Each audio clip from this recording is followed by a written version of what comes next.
At 13, Daniel stopped talking at home after puberty filled his mind with confusing thoughts he was too ashamed to explain. Every night, he locked himself in the bathroom, stared at the mirror, and quietly asked God, "Why am I changing like this?" His mother thought it was just stubbornness, until she found her son crying during midnight prayers. But just when Daniel thought nobody understood his silent battle, a message appeared on his phone from someone at school saying, "I know the secret you've been hiding." And before sunrise, his mother would discover something in his room that could change their family forever. The next morning, Daniel's mother opened his drawer and found Bible verses, questions about puberty, and secret internet searches he was too ashamed to explain. Her heart shattered when she realized her son was not rebellious. He was silently fighting thoughts he feared could separate him from God.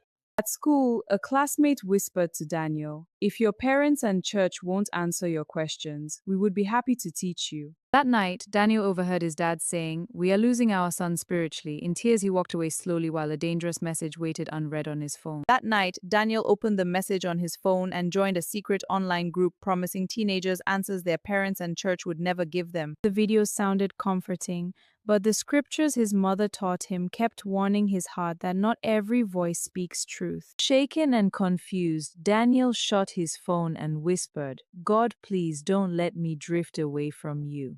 But by the next morning, another message appeared. "Tonight, we'll show you what your church has been hiding from you." That evening, Daniel secretly joined the online meeting, hoping to finally find answers about puberty and the thoughts he was too ashamed to discuss with anyone. But the speaker began to speak and told the teenagers, "Watching those things, entertaining those thoughts, and giving into your urges is normal. Stop letting church and your parents make you feel guilty about it." Part of Daniel felt comforted by the words.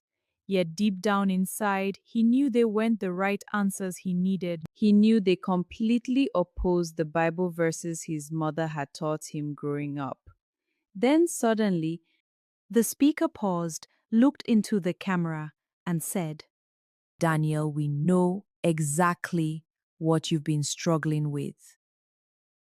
Daniel froze in fear as the speaker began describing his private struggles so accurately. It felt like someone had been secretly watching his life. As Daniel listened to the speaker say, "Stop fighting your desires, God made you this way," he remembered Romans 12:2, warning him not to let the world reshape his mind. Confused and trembling, Daniel shut his laptop, opened his Bible, and fell to his knees asking God to help him separate truth from deception. As he prayed, his phone buzzed with a message saying, "Leave the group and everyone at school will know your secret." As Daniel cried quietly in the dark, his father finally heard the battle his son had been hiding all along. As Daniel cried quietly in the dark, his father finally opened the door and realized his son had been fighting a silent battle alone. For the first time in months, Daniel confessed the fear, temptation, and secret pressure he had been hiding behind his silence. With trembling hands and tears in his eyes, Daniel whispered,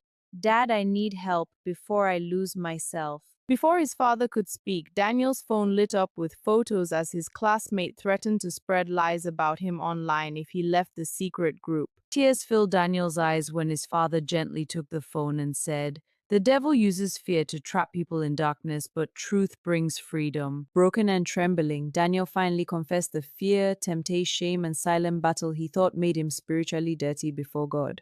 Daniel's father explained that puberty can bring confusing feelings and temptations, but God's love is bigger than our fears, shame, and struggles, and He deeply cares about how we feel. But just as peace entered the room, Daniel's phone vibrated again with a chilling message. "You can pray all you want, we're not done with you yet." Next morning, Daniel's father explained that temptation was not sin, and together they removed harmful content from his phone, replacing secrecy with prayer and honest conversations. But at school, Daniel's heart sank as classmates whispered and stared at him differently. Then his phone buzzed. With a message that made his blood run cold, it said, "Everyone is about to find out who you really are." Daniel froze when a fake rumor about him began spreading through the school, and the shame hit harder than he imagined.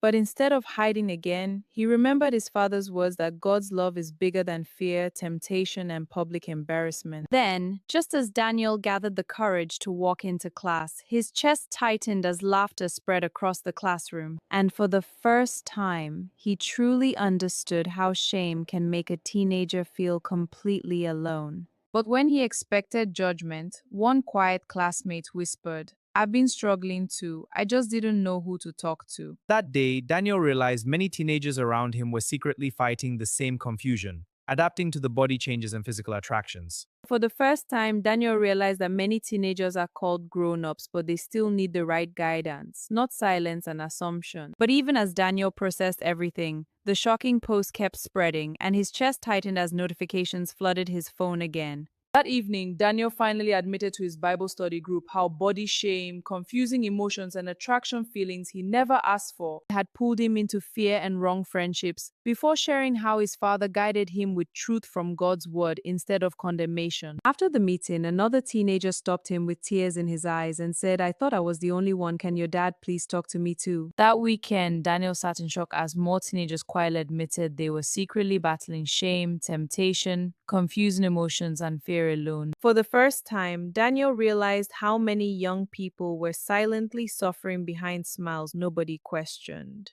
After Daniel spoke up, more teenage boys quietly came to ask Daniel's father for honest guidance about puberty. One by one, the boys admitted how difficult all the changes and attraction feelings had been, even though everyone expected them to act like men and hide their struggles. That night, many of them cried openly for the first time as years of silence finally began to break. For the first time, Daniel ignored the threats and chose truth, prayer, and accountability over fear and secrecy. As more teenagers began opening up, shocked parents realized how many young people were silently battling puberty, temptations, confusing emotions, and shame alone. It finally felt like a breath of fresh air to both the parents and young boys. But just when healing finally seemed close, Daniel froze after discovering his younger cousin had secretly joined the same dangerous group. Daniel's heart raced when his younger cousin admitted the secret group promised to help boys understand their feelings without judgment. This time, Daniel bravely warned his cousin how the group slowly pulled teenagers deeper into fear, secrecy, and emotional confusion instead of helping them. Just then, the group leader sent Daniel a chilling message. "You should have stayed quiet." Daniel's younger cousin finally admitted he joined the group because he felt too ashamed and confused to ask questions about puberty and attraction feelings. Instead of condemnation, Daniel and his father guided him with truth, prayer, and the reassurance that God's love was bigger than his fears. And that night, Daniel realized his darkest battle was becoming someone else's rescue. As more teenagers began opening up, Daniel realized the silence that once trapped him was finally breaking across the church. But just when hope seemed stronger, the leader of the secret group exposed shocking private chats online to silence everyone again. And that night, Daniel faced the hardest choice of his life: hide in fear again, or stand for truth publicly. The exposed chats spread across the church overnight, and Daniel felt the old fear and shame rushing back stronger than ever. But this time, several teenagers publicly admitted their struggles with body shame, attraction feelings, secret addictions, and confusing emotions. Then the shocked church discovered the anonymous leader behind the dangerous group was someone they never expected. As teenagers openly confessed their hidden struggles before the church, a quiet boy sitting at the back suddenly began shaking with tears. Then, in complete silence, he slowly stood up and whispered, "I created the group because I was fighting the same fears too." That night, parents finally realized that many teenagers were not rebelling. They were silently looking for guidance, understanding, and help. Months later, parents and teenagers finally began having honest conversations without shame or fear. Daniel realized many young people were not rebellious. They were simply growing up without proper guidance. And that night, he thanked God for turning his darkest battle into hope for others.